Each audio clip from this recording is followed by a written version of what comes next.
Renungan ke-6. Ini tentang hasud tadi.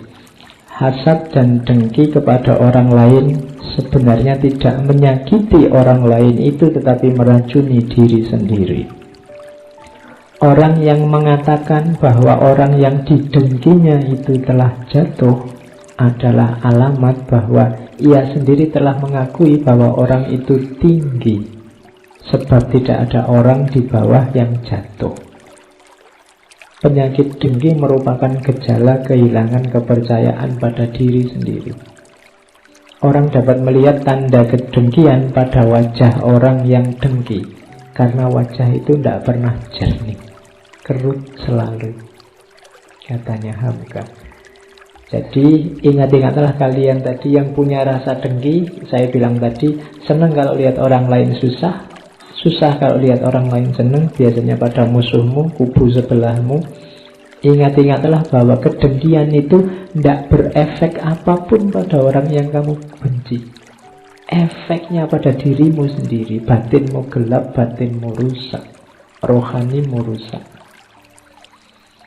Kemudian seandainya toh besok orang yang kamu dengki itu jatuh, terus kamu deklarasikan kemana-mana, lihatlah dia akhirnya jatuh. Itu sebenarnya diam-diam kamu mengakui bahwa dia itu sebelumnya posisinya tinggi. Karena tidak ada orang yang posisinya rendah jatuh. Yang jatuh itu posisinya tinggi. Jadi kalau kamu dengki ke orang lain, sebenarnya diam-diam kamu akui dia posisinya tinggi, mengancam keberadaanmu.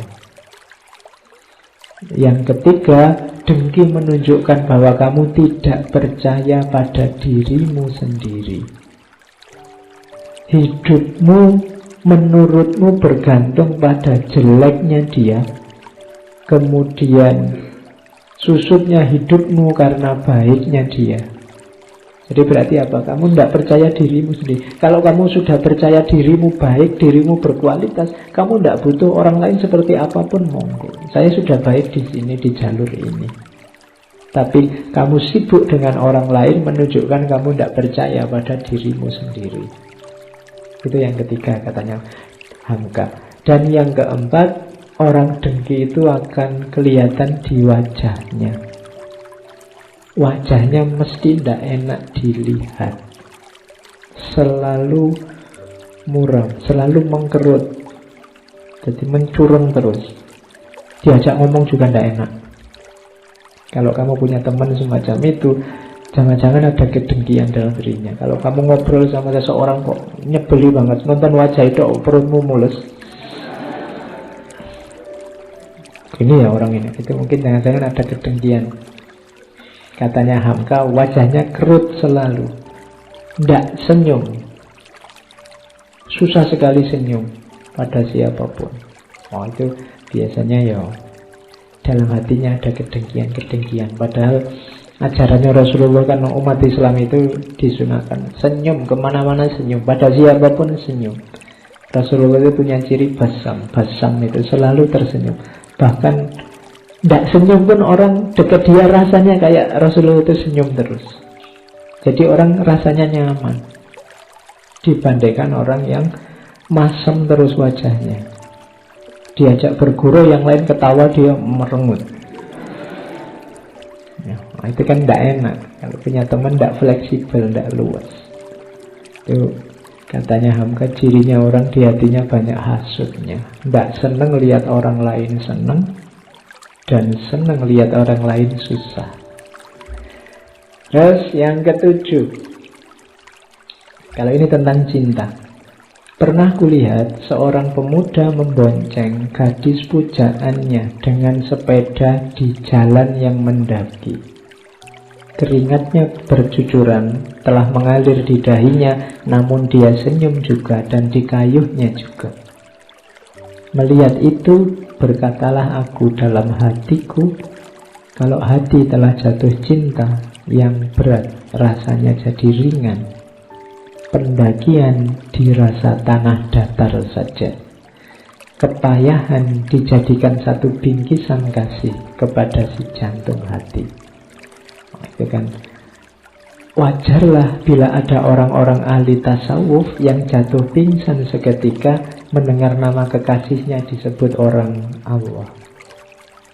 Jadi orang selevel Hamka melihat fenomena orang jatuh cinta, ketemunya Allah. Kalau kamu kan enggak. Iya.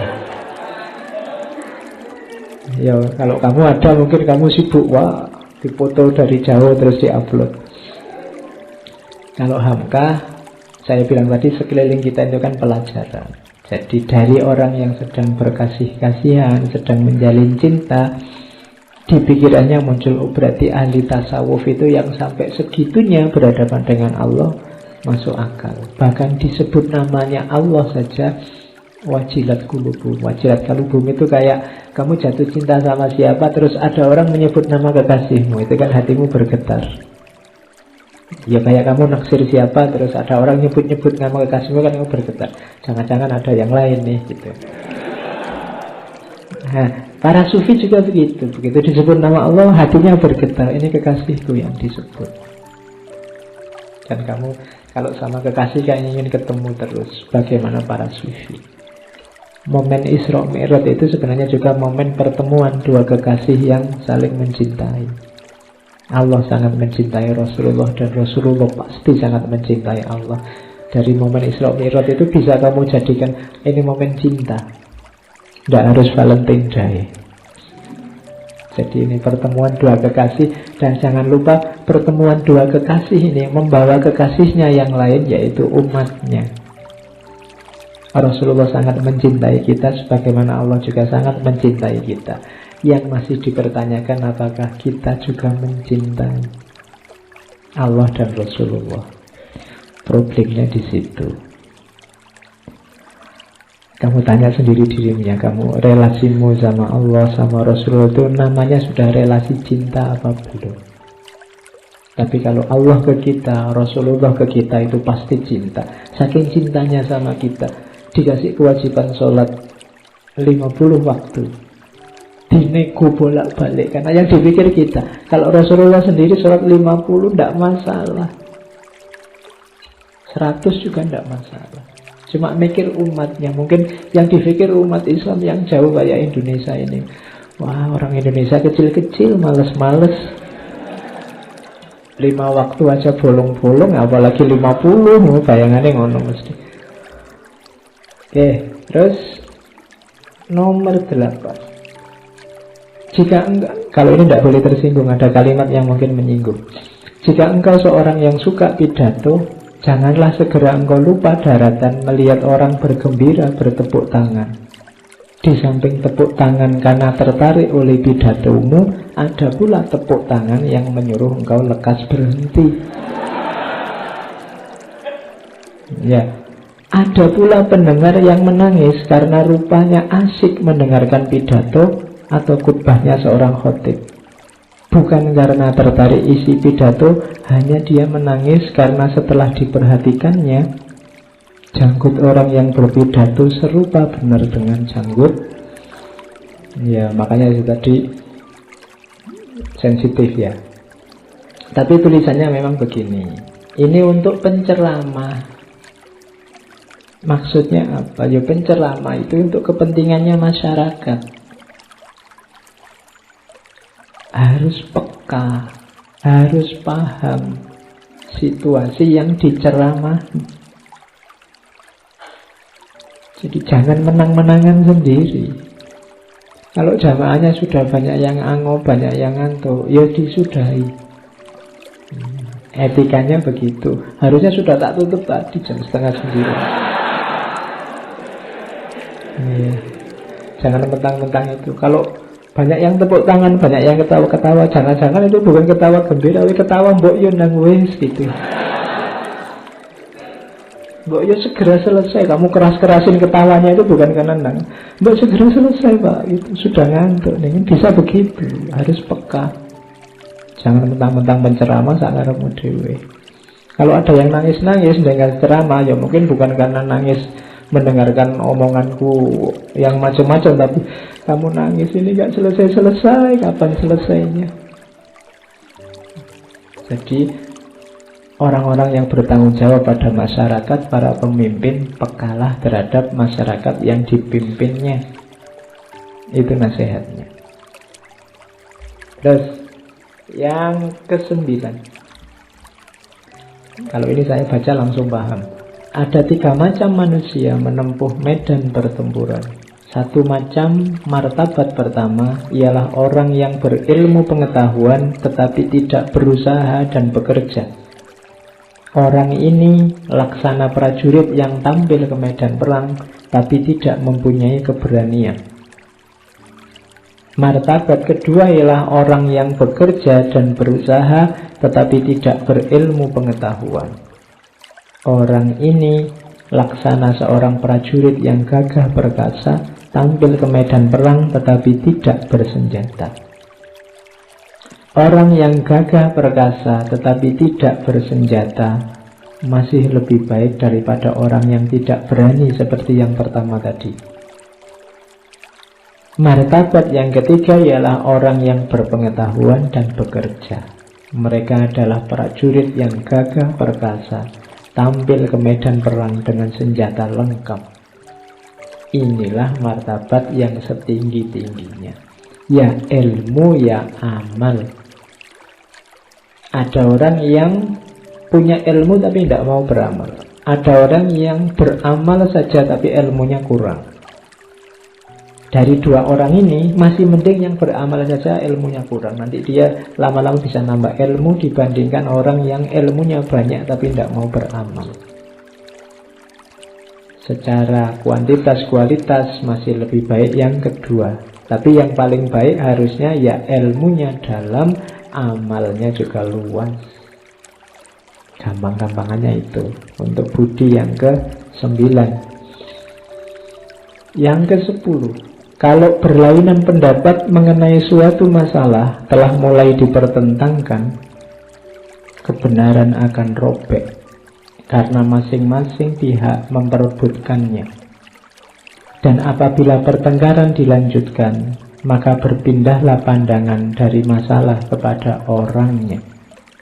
Akan ada konflik orang ke orang, bukan lagi masalah-masalah. Akhirnya timbullah permusuhan dan soal yang dibicarakan jadi terbengkalai sebab masing-masing mengakui bahwa dirinya lah yang benar. Yang kuat ialah kebenaran. Inilah puncak dari keadilan. Yang benar ialah kekuasaan. Inilah puncak dari kelaliman.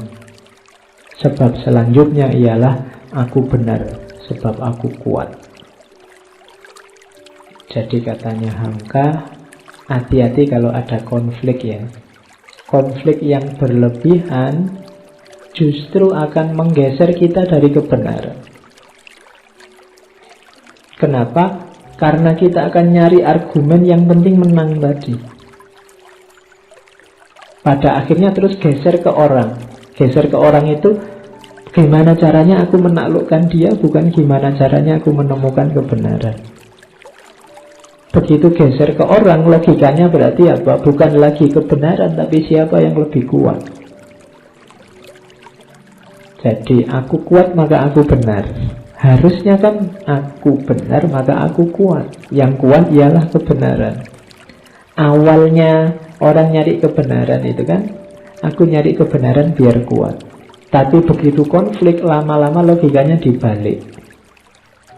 Aku kuat maka aku benar. Siapa yang kuat dia yang menang. Nah, itu dari Hamka tentang kalau ada konflik hati-hati. Karena kadang-kadang kebenarannya justru robek, diperebutkan.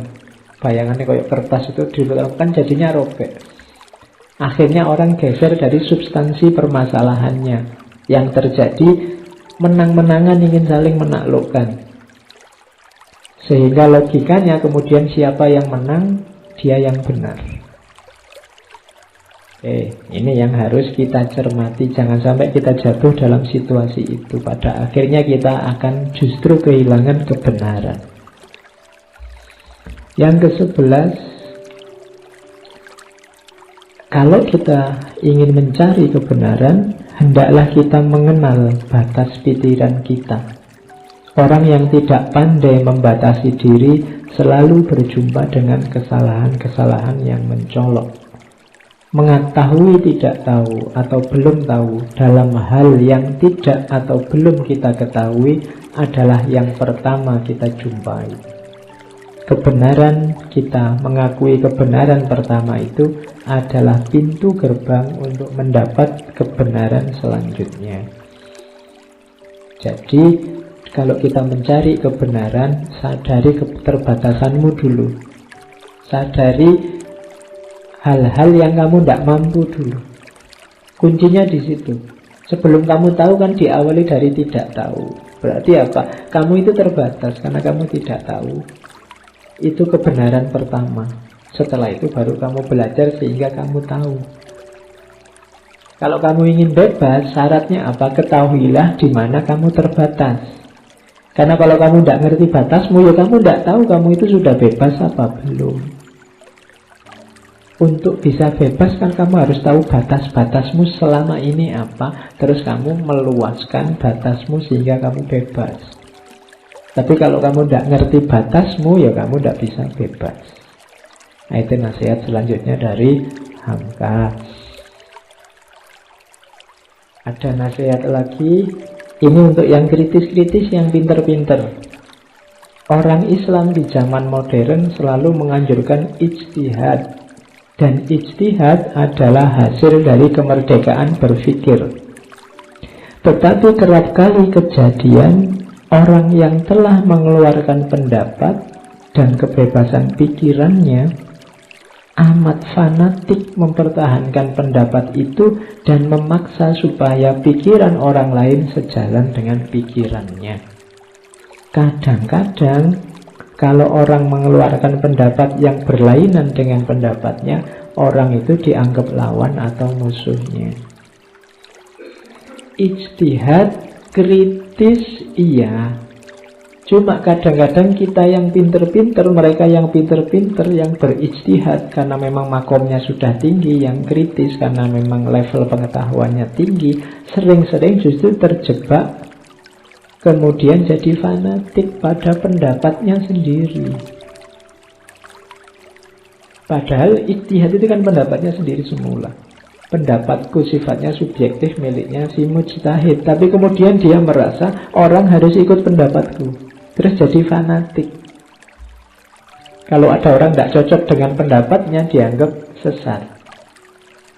Dianggap dia musuh. Dianggap dia, oh kamu tidak modern, oh kamu kolot. Saya ini orang modern loh, pikiran yang benar ini. Janjane dia ya melu kolot. Karena dia tidak mau dibantah. Yang benar harus ini. Nah, itu dikritik oleh Hamka. Iya, kamu sudah bagus berijtihad. Ijtihad itu kan kalau benar pahalanya 2, kalau salah pahalanya 1. Cuma kelirunya sering-sering begitu dia berfatwa berijtihad, orang lain diharuskan ikut pendapatnya itu. Nah, kekeliruannya di situ. Dan yang beda dianggap musuhnya.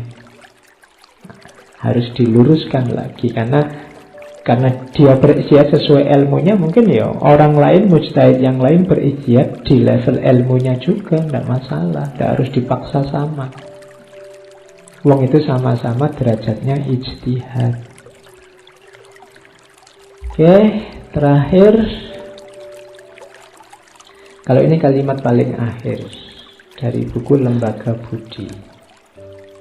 Dalam menempuh perjalanan hidup, janganlah mencoba saja jangan, menjaga jarak dari Tuhan, menjauh dari Tuhan.